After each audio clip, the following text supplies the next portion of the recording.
ఈ గొడవ ఎందుకంటే యేసు ప్రభు వారికి దేవుడు ఉన్నాడు. యేసు ప్రభు వారికే దేవుడు ఉన్నాడు.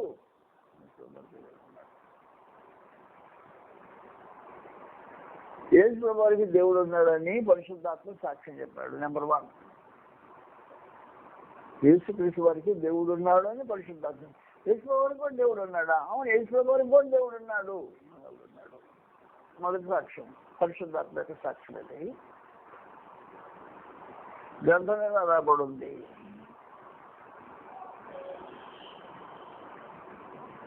ఎఫెసీయుల పత్రిక 1వ అధ్యాయం 17వ వచనం రాబడి ఉంది.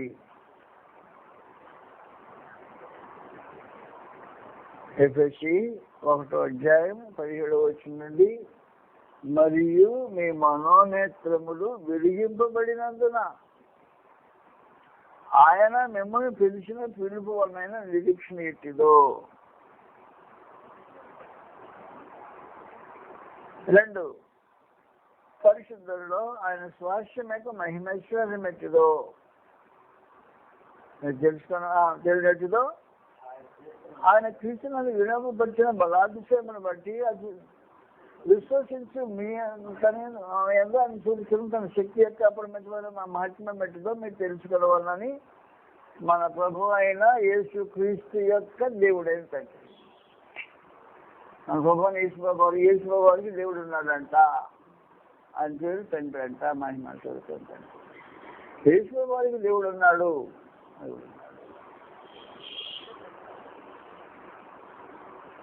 యేసు ప్రభు వారికి దేవుడు ఎవరంటే మహిమ స్వరూపేద తండ్రి. నెంబర్ 1, పరిశుద్ధాత్మ సాక్ష్యం చెప్పాడు ఎఫెసీయుల పత్రికలో. ఇప్పుడు ప్రభు యేసు తానే స్వయంగా సాక్ష్యం చెప్తాడు, నాకు దేవుడు ఉన్నాడు అంటాడు ఆయన. యోహాను సువార్త 20వ అధ్యాయం 17వ వచనం రాబడింది. నేను మిమ్మల్ని కన్ఫ్యూజ్ చేయట్లేదు. మీ విశ్వాసం కరెక్ట్గా సరైన బండ మీద పునాదులు వేసినట్టుగా విశ్వాసం ఉండాలి. యోహాను సువార్త 20వ అధ్యాయం 17వ వచనంలో గ్రంథం తెలియజేసే విశేషమైన సమాచారం. ఇప్పుడు ప్రభువు యేసు మాట్లాడుతున్నాడు. ఆయన చదివేసాను. ఆయన 17వ వచనం నుండి, యేసు ఆమెతో ఇంకా నేను తండ్రి వద్దకు వెళ్ళిపోలేదు కనుక నన్ను ముట్టవద్దు. నా సహోదరి వద్దకు వెళ్ళి నా తండ్రియు మీ తండ్రియు నీకు దేవుడు ఉన్నాడు యేసు ప్రభు, నాకు దేవుడు ఉన్నాడు అంట. నా దేవుడు మీ దేవుడు అనేవాళ్ళని ఎక్కిపోతున్నాను. యేసు ప్రభు వారికి దేవుడు ఉన్నాడు ఎవరు చెప్పారు? పరిశుద్ధాత్మ చెప్పాడు. ఇంకెవరు చెప్పారు? ఆయనే స్వయంగా చెప్పుకున్నాడు, నాకు దేవుడు ఉన్నాడు పరలోకంలో, నాకు దేవుడు ఉన్నాడు అని చెప్పాడు.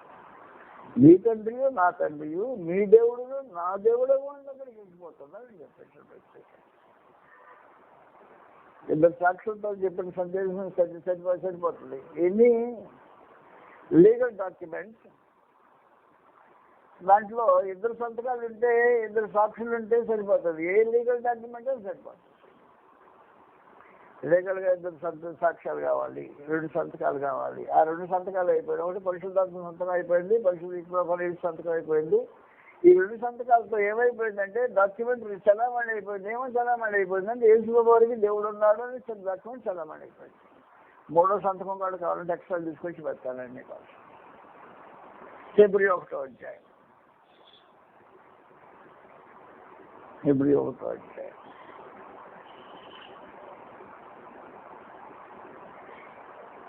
7వ వచనం నుండి, తన దూతలను వాయువులు గాను తన సేవకును అగ్నిజ్వాల కానీ చేసుకునేవాడు తన దూతలకు చెప్తున్నాడు. కానీ తన కుమారుని గురించి అయితే, దేవా నీ సింహాసనం నిరంతరం నిలిచినది, నీ రాజదండం న్యాయమైనది, నీవు నీతిని ప్రేమించేదివి, దుర్నీతిని ద్వేషించేదివి. అందుచేత దేవుడు నీ దేవుడు, నేను దేవుడిని, నీకు దేవుడిని అని చెప్పేశాడు.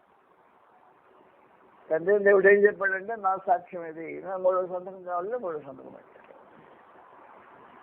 2 సంతకాలతోనే ఏ డాక్యుమెంట్ అయినా చలామణి అవుతుంది. ముందు సంతకం పరిశుద్ధాత్మ పెట్టాడు, 2వ సంతకం క్రీస్తు పెట్టాడు, నాకు దేవుడు ఉన్నాడు అని ప్రభువు పెట్టాడు. మూడో సంతకం తండ్రి దేవుడు స్వయంగా తానే పెట్టేశాడు. నేను నీకు దేవుడినయ్యా, నేను నీకు దేవుడినై ఉన్నాను అని చెప్పాడు.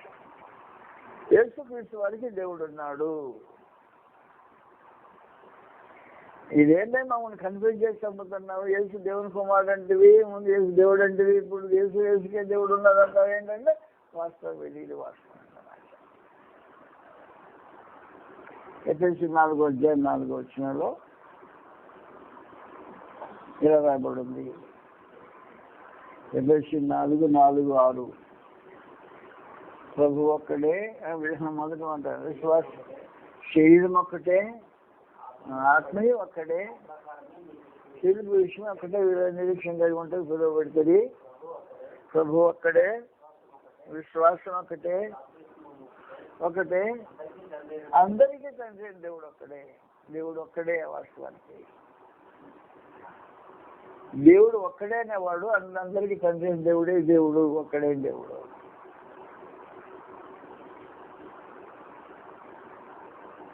అందరికీ తండ్రి దేవుడు ఒక్కడే. మనకి దేవుడు ఎవరు?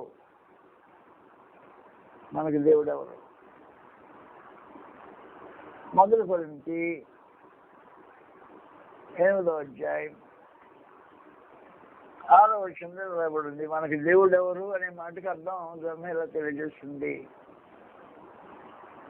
మొదటి కొరింథీ 8:6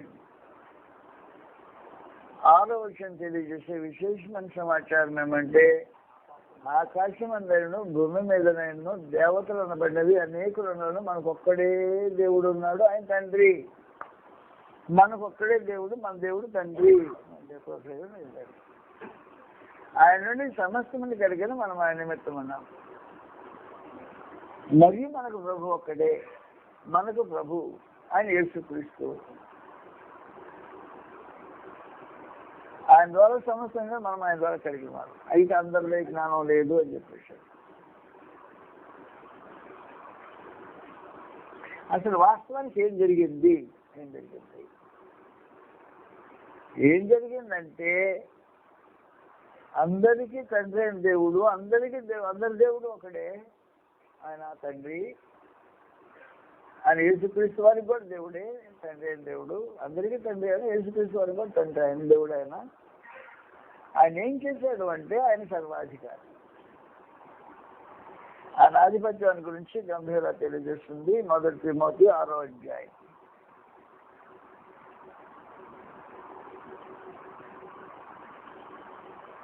మొదటి తిమోతి 6:6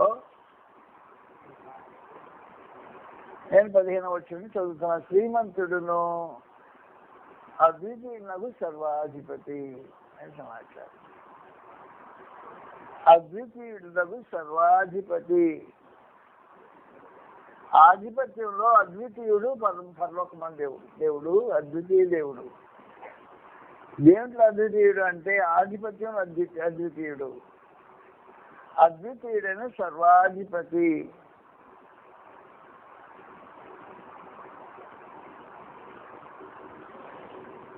అద్వితీయుడు సర్వాధిపతి అనే మాటని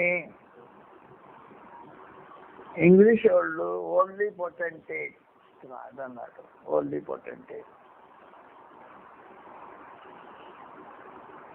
పొటెంటేట్ అంటే గ్రీక్ వాళ్ళు ఏమన్నారంటే మోనోస్ డొనెస్టేస్ అనేసారు.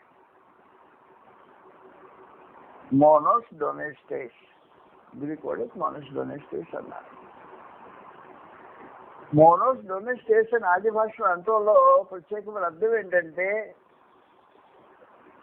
సొంతమైన అధికారం కలిగిన ఏకైక వ్యక్తి దేవుడు. ఈయన ఎలాంటి అధికారి అంటే ఒక రోజున రే మోషే ఇట్లా అని పిలిచాడు. మోషే వచ్చాడు. మోషే నరమత్తుడు. నైల్లో పడేసి చచ్చిపోయేవాడే. కానీ కరుణాహస్తం ఏం చేసిందో నైల్లో బయట తీసుకొచ్చి పెంచి భద్రం చేసేసింది. భద్రం చేసిన తర్వాత మోషే ఇట్రా అని పిలిచి నేను నీకు ఒక ఉద్యోగం ఇస్తున్నాను అన్నాడు. ఏం ఉద్యోగం ఇస్తావు? మానవులు ఇచ్చే ఉద్యోగం కాదు. నీకు దేవుడు ఉద్యోగం ఇస్తున్నాను అన్నాడు. దేవుడు ఉద్యోగం ఇచ్చాడు. అవునంటుగా నిర్గమాకాండం 7వ అధ్యాయంలో మోషేకు దేవుని ఉద్యోగం ఇచ్చాడు. దేవుని ఉద్యోగం ఉంటుంది. అసలు ఎక్కడన్నా ఉద్యోగం ఉంటుందా? దేవుడు అనే ఉద్యోగం ఉంటుందా? ఉండదు. ఏ ఉద్యోగాలు ఉంటాయి? ఏ ఫ్యాక్టరీ మేనేజర్ ఉద్యోగం ఉంటుంది, లేకపోతే ఇంకా ఎందుకంటే చీఫ్ మినిస్టర్ ఉద్యోగం ఉంటుంది, మినిస్టర్ ఉద్యోగం, ప్రైమ్ మినిస్టర్ ఉద్యోగం ఉంటుంది, ప్రెసిడెంట్ ఉద్యోగం ఉంటుంది. ఇలాంటి ఉద్యోగాలు ఉంటాయి కానీ దేవుడి ఉద్యోగం ఉండదు. కానీ అద్వితీయ సర్వాధిపతి మోనోస్ డొమెస్టేస్ అనే ఈయన అద్వితీయ సర్వాధిపతి దేవుడు మోషేను ఒక రోజున నీకు దేవుడి ఉద్యోగం ఇచ్చాడు అన్నాడు. దేవుడి ఉద్యోగం ఏందయ్యా? 7వ అధ్యాయం మొదటి వచ్చి మీద రాబడుతుంది. యెహోవా మోషేతో ఇట్లా నేను దేవుడిగా నియమించాను. అడుగు నిజే నియమించాను. అపాయింట్మెంట్ అన్నమాట. ఏం అపాయింట్మెంట్ ఇచ్చావు? దేవుడికి అపాయింట్మెంట్ ఇచ్చాను. నీకు దేవుడు అపాయింట్మెంట్ ఇచ్చాను అన్నాడు. కాబట్టి అద్వితీయ సర్వాధిపతికి ఉండే ఆధిపత్యంలో ఏం చేస్తుంటాడంటే ఎవరికి ఏ ఉద్యోగం ఇస్తే ఆ ఉద్యోగం వచ్చేస్తుంది. మోషే ఫరోకు దేవుడు అయిపోయాడు. ఐగుప్తు దేశంలో దేవుడిలాగా పనిచేయటం మొదలెట్టాడు.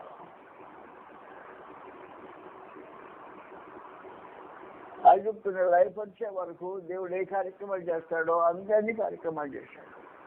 కళ్ళు చేయికి పైకి ఎక్కితే ఉరుములు మెరుపులు దూరం భయంకరమైన ఎలక్ట్రిక్ రైన్ షాక్ వచ్చేసింది.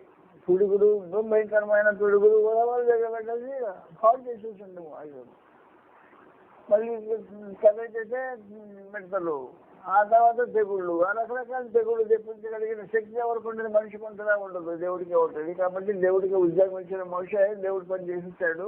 సముద్రం దగ్గర పడ్డాడు. భయపడి చావాల్సిన సముద్రం దగ్గర కథ చేపట్టితే సముద్రం భయపడ్డాడు. మా అపాయాలు అయిపోయింది. దేవుడు చేసే పని మోషే చేశాడు. దేవుడికి మోషే ఉద్యోగం ఇచ్చాడు. మోషేకి దేవుడు ఉద్యోగం ఇచ్చేసాడు దేవుడు. ఆయన అద్వితీయ సర్వాధిపతి. ఆయన ఏం చేశాడంటే ఒక రోజున దేవుడై ఉండి సర్వాధికారి దేవుడని బిరుదు పొంది మహాదేవుడని అనిపించబడిన క్రీస్తు ప్రభుని ఏం చేశాడని దేవుడు మనకు ప్రభువుగా నియమించాడు. అధికారం దేవుడికి. ప్రభువుని యేసును దేవుడైన యేసును, మహాదేవుడని యేసును, సర్వాధికారిని యేసును దేవుడు ఏం చేశాడంటే మనకు ప్రభువుగా నియమించాడు. కాబట్టి ఆ నియమించగలిగిన అధికారం ఎవరి దగ్గర ఉంది?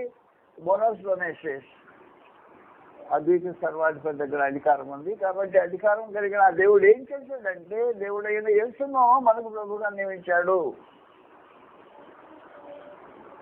అందువల్ల యేసు దేవుని కుమారుడు నమ్మాల్సిన అవసరం వచ్చింది.